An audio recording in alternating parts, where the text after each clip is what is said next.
All right, so I did actually get a question emailed to me, and this is concerning the Organic 2 discussion boards about the most likely products. Now, caveat on this discussion board is that we're looking for the kinetic product, not the thermodynamic product. You're actually going to get a large mixture of reactants when you do this. So they're all kind of based on the same starting molecule. Make sure that's the right one.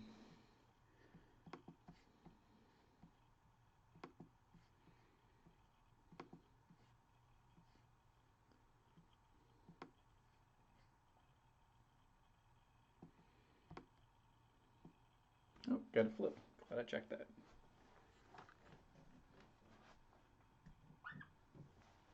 2, 3. 1, 2, 3, 4. So they're all based off this 2-methyl heptane. Now, there was intent behind these discussion boards, the idea being that this is kind of an organic 1 review as well as introducing the organic 2 material. So from organic 1, your alkanes, when we undergo this free radical halogenation, so we have Cl2 and light, and there's a caveat put in this problem, we use a half equivalent. The reason we use a half equivalent, this is kind of an idealized scenario. We're only going to substitute off 1 hydrogen. So if you ever see this light and halogen, you're going to get 1 substitution. Now, the substitution is going to occur at the most stable free radical, and that's what's guiding all of these. So from organic 1, your primary radical, something on a methyl group, is less stable than something on a methylene group, which is less stable than a methine group. So if we just had these positions, we would say for the 2-methylpeptane, we end up substituting to give us the 2-chloro, 2-methyl heptane. So that's just organic 1. Now, what happens when we throw a double bond in here? Well, double bonds are going to create what are called allylic carbons. And these allylic carbons are those that are adjacent to the double bond. Now, they are different than your normal run-of-the-mill alkane carbons because these are resonance stabilized. If we end up putting a radical in this position, we can resonate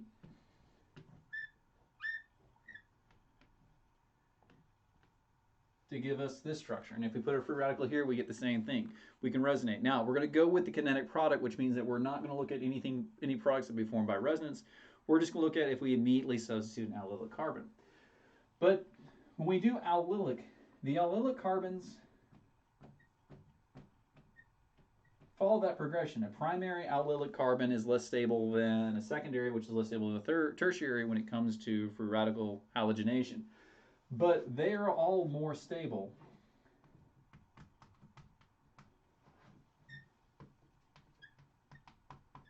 than their non-allylic counterparts. So if we didn't have this double bond here, we'd say, yeah, we're definitely going to substitute on this third carbon. But since we have a double bond, we're going to ignore everything else because the things that are adjacent to these double bonds are going to be more stable. And in this case, you're going to end up with 2 products because these are equivalent secondary positions. So we will end up with the, how do you name this? So this is 3-methyl-3-heptane. You would end up with the 2-chloro 6-methyl-3-heptane, or you'd end up with the 4-chloro 6-methyl-3-heptane.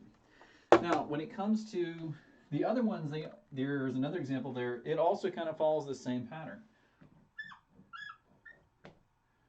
Even though a tertiary radical is more stable than a secondary or primary, anything that's an allylic carbon, anything that's adjacent to a double bond, is going to inherently be more stable. So we're going to end up getting substitution here. And in this case, we only get 1 product, which is the 3-chloro 6-methyl-1-heptene. Now, again, we can get resonance stabilization with this. In principle, we can get the primary, but definitely in this case, we're not going to get a mixture of products simply because your alternative here, that 1-chloro, is definitely not as stable as the 3-chloro. Now, the last one, the 6-methyl-1,3-heptadiene.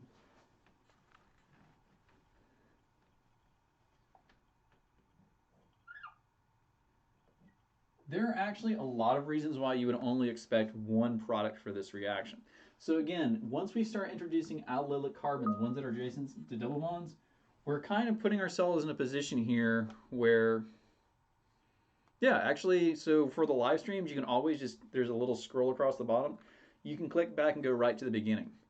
And also on the course website, I always, when I get done with the live streams, I post them to just the playlist for the semester. So you can go back like weeks and go back and rewatch the old videos. Anyway, the thing to keep in mind is that these dienes are more stable because these are conjugated.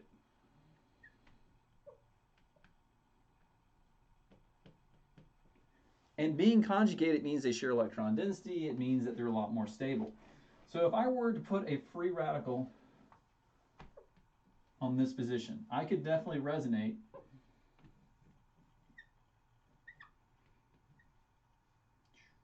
to give me this radical and to give me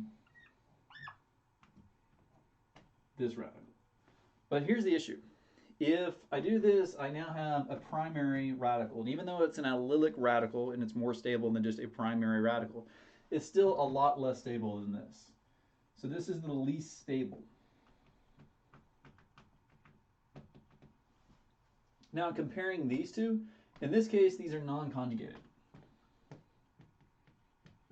And because these aren't conjugated, they're not going to be as stable as a conjugated. So this ends up being the most stable radical anyway.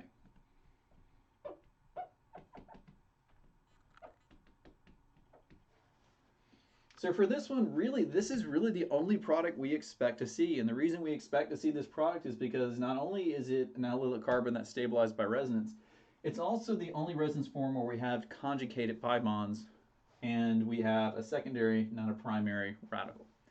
So that's how you answer this question. Now, there's an additional question to ask. Which of these do you think would be used to form 2-methyl-3-chloroheptane? And this is just to refresh your memory about the reactions of alkenes. So I've kind of already given you the first step here. I've said you're going to halogenate. So we've got some starting compound. And somehow we want to make this. We're not specifying stereochemistry. I mean, if we really want to, we could, but we're not going to specify stereochemistry. So what we need to do is we need to find a reaction where we expect this to be, this substitution on the second carbon to be the most favorable. And there's actually two molecules where they do this. There's the 6-methyl-3-heptene, as well as the 6-methyl-1,3-heptadiene.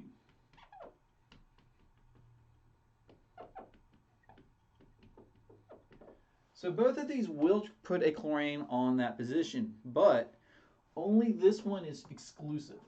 This one you're actually going to end up with a mixture of both the 3-chloro and the 6-chloro.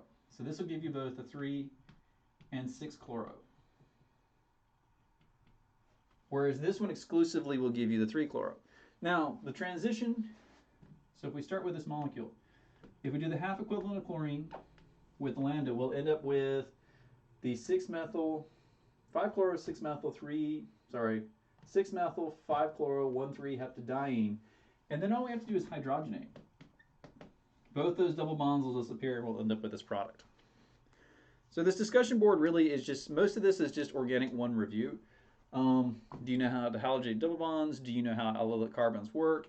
And the new material here is that 1,3-heptadiene. The discussion board for next week is definitely the one that really starts digging into the aromaticity stuff.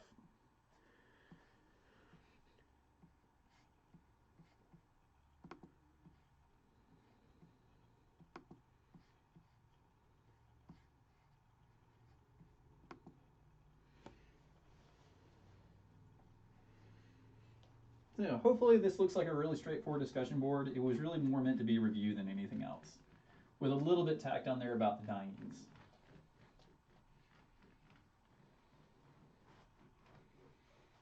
And again, yes, there is going, with all of these, you're going to end up getting a mixture of products. Some are better than others, particularly with that 6-methyl-3-heptene.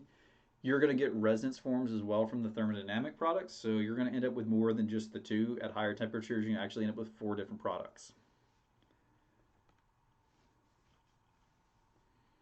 All right, any other questions out there?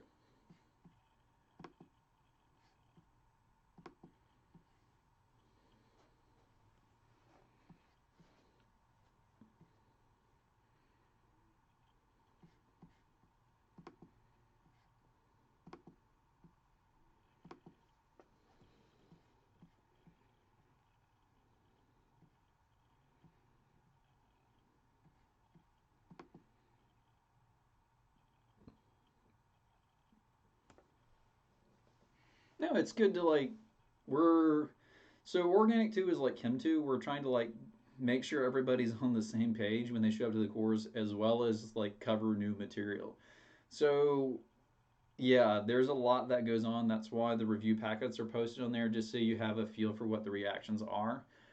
All the reactions from Organic 1 are still fair game for Organic 2. So hydroboration, um, HX addition across double bonds, all of that's still there. We're also going to tack on new reactions as well. But yeah, we're going to try to kind of use this first week to not only teach new material, but also make sure that you're okay with the older material.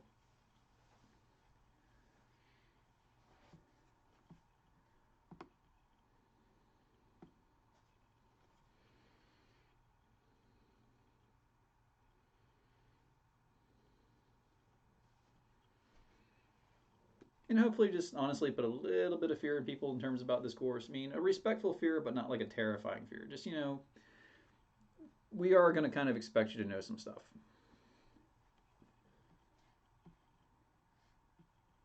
Luckily, the R and S stuff is going to kind of disappear. And it's not because it's not important. It's just that it becomes unwieldy and also unnecessary. Particularly when we start getting to reactions of aldehydes and ketones, you end up with just every possible enantiomer and diastereomer you could possibly conceive of. We don't even bother to name them anymore because it's just implied. You're just going to get a mixture and it's up to you to figure it out. If you really care, you can go use a chiral chromatography column and separate it out. 9% of the world just simply doesn't care. Or you'll end up forming a chiral product and immediately reacting it away, so it doesn't matter. But yeah, have fun with that when we finally get to that chapter.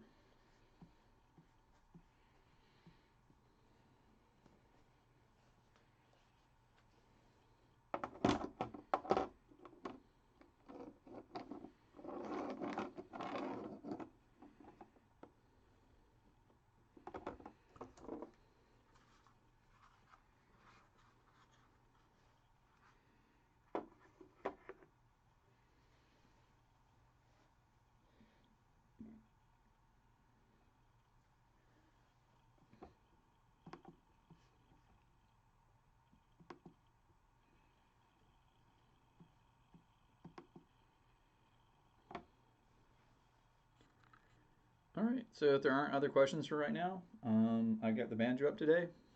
So yeah, just ask your questions. I've got the chat up. Oh, don't be stubborn.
Come on, stop being stubborn.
how the rest of that song goes.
Yeah.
Share a pic of the problem if need be.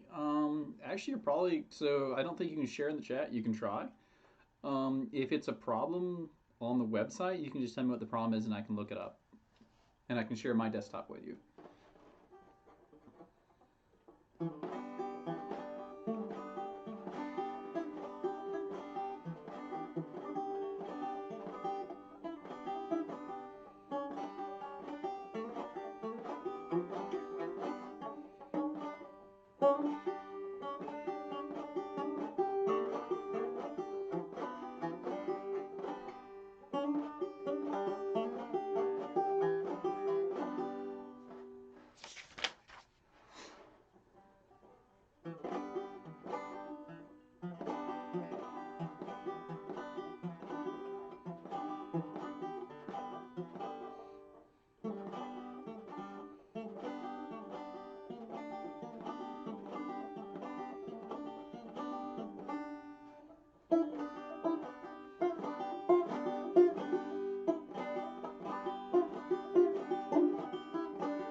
All right, problem 16 for the test one material.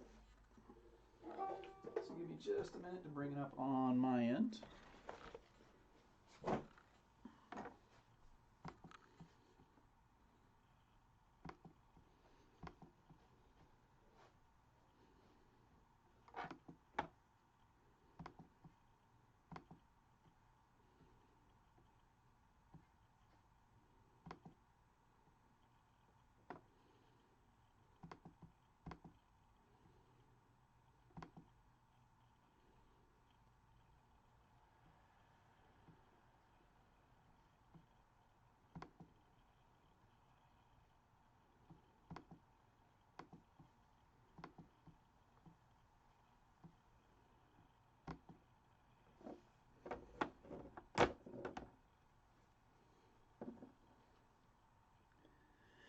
So in the following pair of compounds, one is chiral and the other is achiral. Identify each compound as chiral, achiral as appropriate.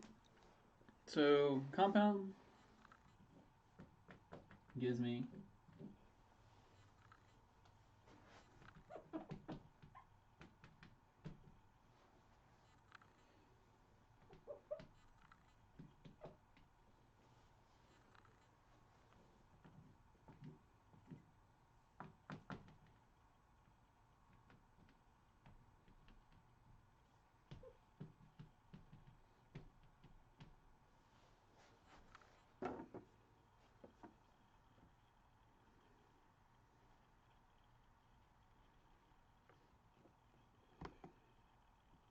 So just to verify, this is the question. It's asking if these are chiral or achiral compounds.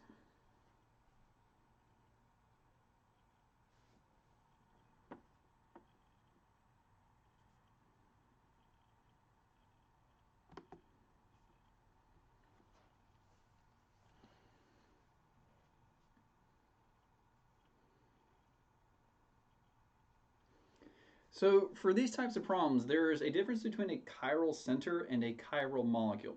So to be a chiral center, we need to look at an atom and we need to see around the atom if there are 4 different groups. And in both of these molecules, we end up getting 2 chiral centers. So here, this carbon has 4 different groups, so CH3 and NH2 and H. And this, same thing's true of this one, H, NH2, CH3. So both of these contain 2 chiral compounds. Now, this is the power of the Fischer projection, and this is why we talk about Fischer projections early in this class, is they really help to tweeze out whether a compound is chiral, a molecule itself is chiral or achiral. And what we're looking for here is a mirror plane. So if you look at this, there is no mirror equivalent. The NH2 and the H2 and the H and the H2 don't match up. So this is actually a chiral molecule. And if we were to work out the symmetry, see that's 1, 2, 3. This ends up being S, and this ends up being S because they're not mirror images. If we go to the right side, though, these are mirror images, and so this ends up being a meso compound. And if we work it out, this is an R configuration, and this down here is an S configuration. So practically what happens is, because these molecules, take a step back. The way we test for chirality is optical activity.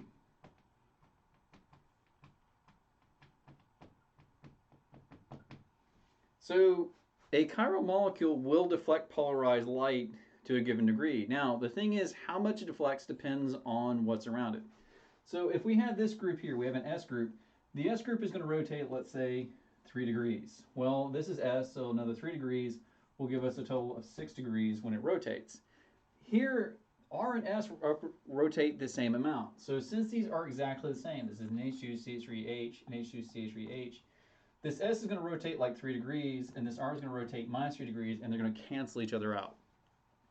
So the Fischer projection, if you want to know if the molecule itself is chiral, look for mirror planes. If you see a mirror plane, this ends up being a mesocomplex.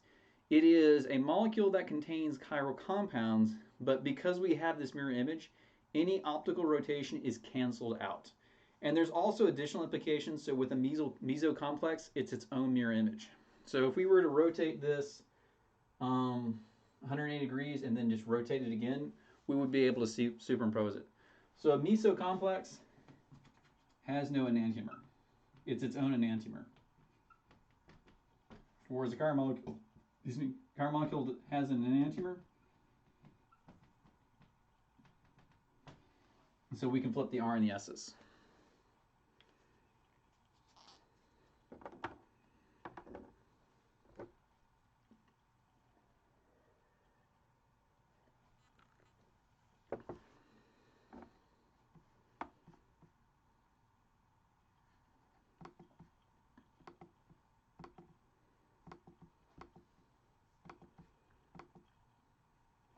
Now, unfortunately, this is kind of a misnomer in the question. It shouldn't tell you it's achiral. It should ask you if it's meso. And meso is the more accurate way of describing it. It is technically achiral, and a very loose definition of achiral, but more accurately is meso. Yes, you're welcome.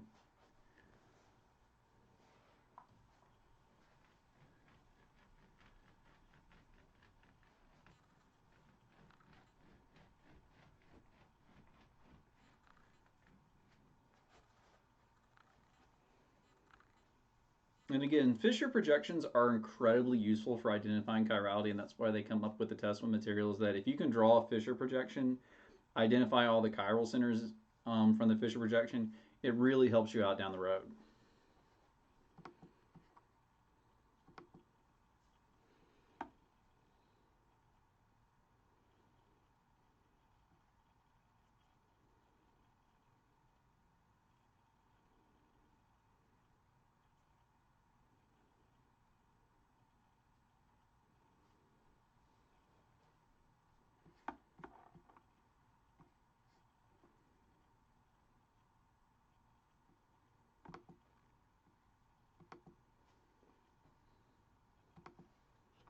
All right, other questions?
Oh, huh.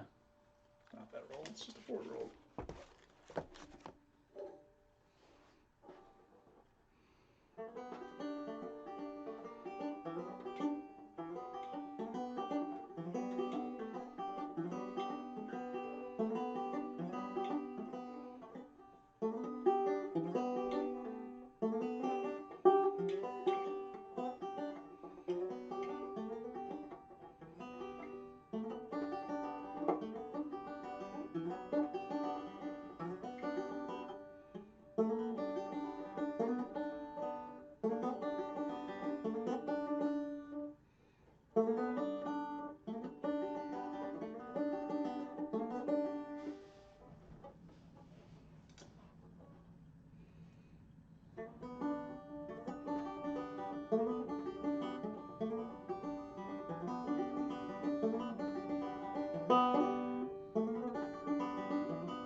Aromaticity parts 3 through 6 and the Argo slides were organic too. Alright, it required me downloading those slides.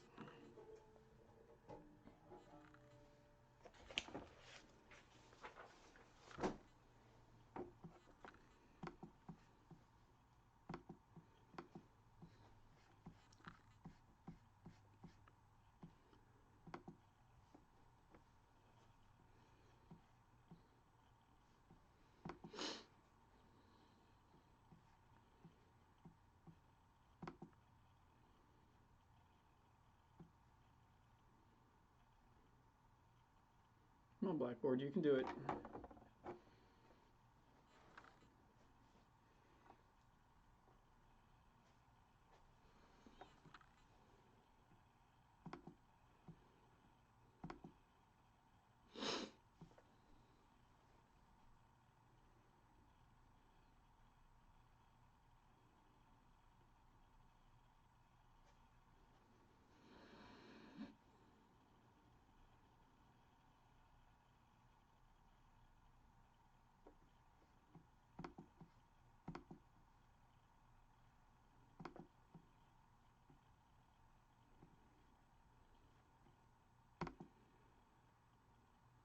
Oh no, I mean, you're paying for these office hours, so ask any questions you want.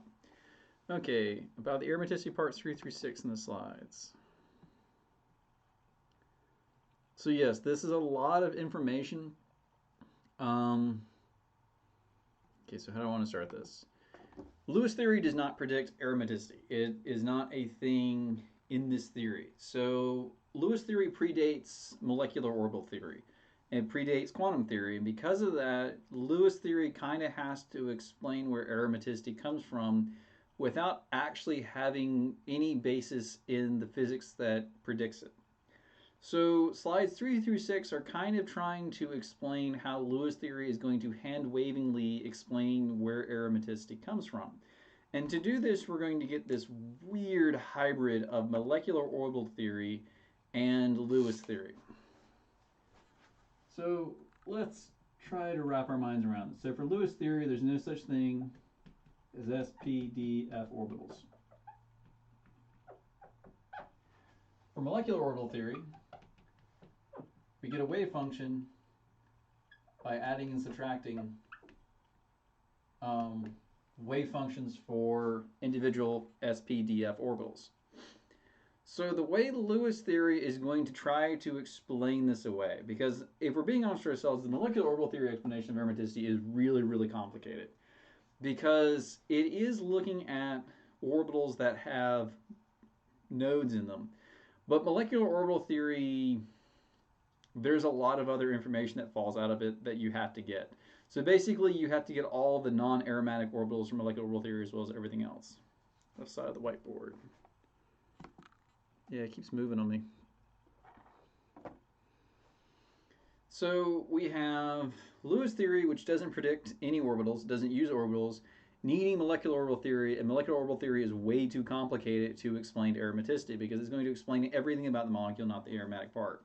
So we're going to come up with this weird love child. And this love child says only consider p orbitals.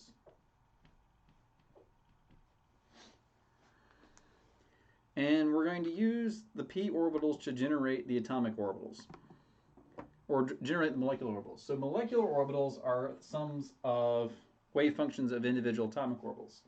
So if you look at a benzene ring and we look at the first sigma bond, so we have carbon, carbon, carbon, carbon, carbon, carbon.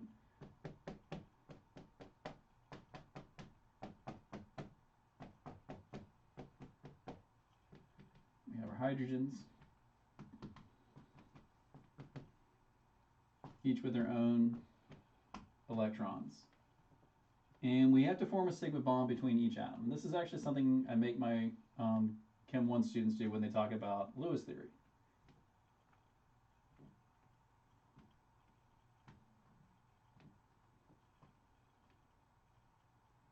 When we put it all together for the initial sigma bonds, we end up having one unpaired electron. So we're still using Lewis theory. So Lewis theory can't predict aromaticity, so now we're going to switch to molecular orbital theory. And we're going to say that each of these electrons are sitting in a p orbital.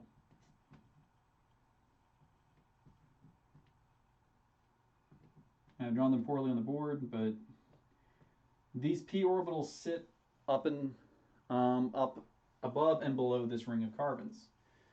So molecular orbital theory says that we can add and subtract orbitals. So our first orbital is the sum of all the p orbitals. And we end up getting this gigantic atomic orbital above and below the carbon ring. Now the next thing we can do is we can add and subtract different combinations, and there are lots of combinations that we can get. So the next example on part 4, where I show you a simple example, if you want to figure out what the bonding and anti-bonding orbitals are in hydrogen, add and subtract the the two hydrogen 1s orbitals. You get the molecular orbital that's lower energy because the wave functions reinforce, and then you get the higher energy one where they have destructive interference between the two. We're going to do this, and we're going to generate molecular orbitals.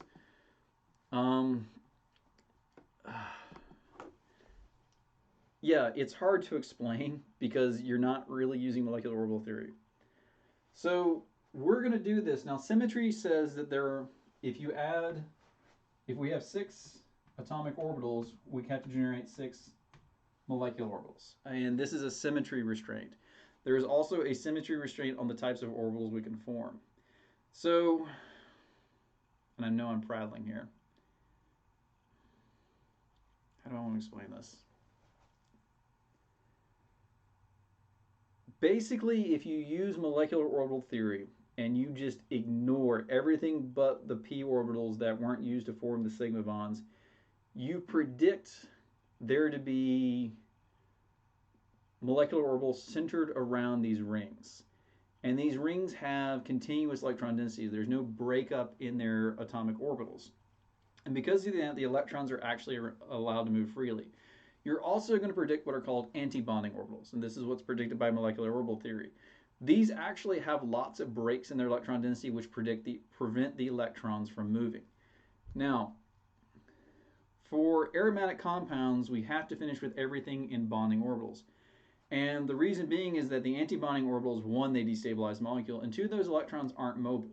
So everything that is in a bonding orbital basically has mobility to move around the ring because of the symmetry of the molecular orbitals that are generated.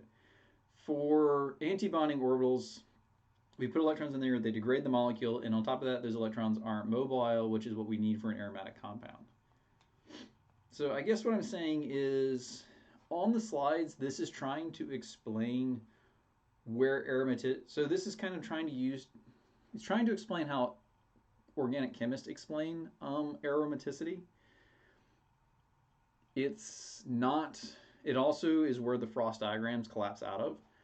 That said, I would also tell you it's not essential to understanding the material. Organic chemists were making use of aromatic compounds long before they had molecular orbital theory to explain it. So I guess, I'm sorry, I don't think that helped you very much, but did that clear up anything? The problem with molecular orbital theory is that you can't kind of like give a simple explanation. There's a lot that goes into molecular orbital theory. When you take inorganic chemistry, that's your first test, is just learning the math necessary to do molecular orbital theory. And that diagram you see on part 4, like that's one of the first examples you learn to explain is how hydrogen has bonding and antibonding orbitals. But Lewis theory can't predict any of this. Like it doesn't even know what SPDF orbitals are because that theory came after Lewis theory. So you're trying to retroactively apply molecular orbital theory to a theory that doesn't have atomic orbitals to begin with. And you're also trying to apply molecular orbital theory on a very limited scale when it's not designed for it. So you end up with this weird kind of half explanation as to what's going on. Sorry, I don't know if that really helped you or not, but that's kind of really what those slides are trying to get at, is that there is a molecular orbital theory explanation for why, but you can't do it halfway. With molecular orbital theory, you have to go all the way with the theory. You have to explain everything. And it creates these really complicated diagrams that are really hard to read, but aromaticity falls out of it. Like, you can prove it's there. But if you want a diagram that people can read, you got to go back to Lewis theory, but Lewis theory is going to gloss over a lot of details. So yeah, I think that's more what I was trying to get at with those slides, is that there is kind of an explanation for where it comes from, but Lewis theory is not going to give it to you. So we just kind of have to accept at this level. Aromaticity exists for these reasons, and there are some ad hoc proofs for why these rules exist for when a compound's aromatic. But if you want to know the real reason, you have to go take inorganic chemistry. And inorganic chemistry, you're going to have to learn group theory, and you're going to have to learn the symmetries, and then it's going to start making a little bit more sense. All right, glad I could be a little helpful in that regard. So it's in the live stream. Again, if you ever have any questions, feel free to email them in advance. And we have another live stream Wednesday, Thursday, and Friday. So I will see y'all later this week.